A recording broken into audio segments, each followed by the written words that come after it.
Now, I'll be honest to you, I'm a Malcolm Gladwell fan. I've read both Blink and The Tipping Point. If you haven't read those, I recommend them. Malcolm Gladwell has a real talent for spotting curious findings in psychology or the social sciences. But more than that, he writes incredibly accessibly for you and me.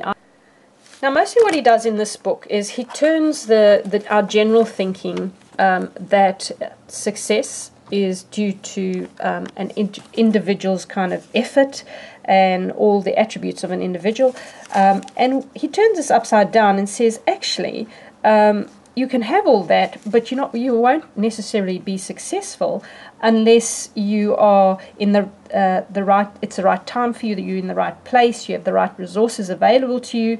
And these are decisive factors for your success or failure, which I thought was incredibly valid, and he gives great examples in actually explaining this.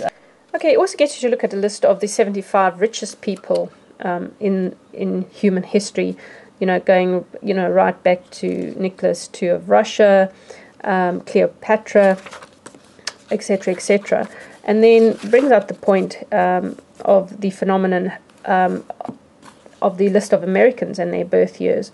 And what strikes you there is they were certainly around when the American colony went through perhaps the greatest transformation in history.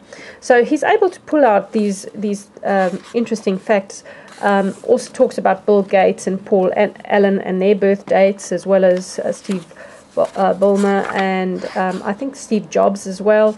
But he's able to show that they were in a unique time as well. I think one thing the book does allow you, the reader, to feel is better why you haven't made it as a great success. But I think one of the things he puts a great emphasis in is that these people were given the opportunity to get like their 10,000 hours of expertise and gain mastery. I think that's quite simplistic. I think he kind of goes too far in that, and that is generally correct, but he doesn't consider the fact that what makes us apply ourselves to that extent. Not everyone, even born in a advantageous place or time, will actually apply themselves, be motivated to apply themselves. So I think he takes away perhaps a little bit too much from the individual. I didn't find Malcolm particularly persuasive when he turns his attention to people of certain ethnic groups, and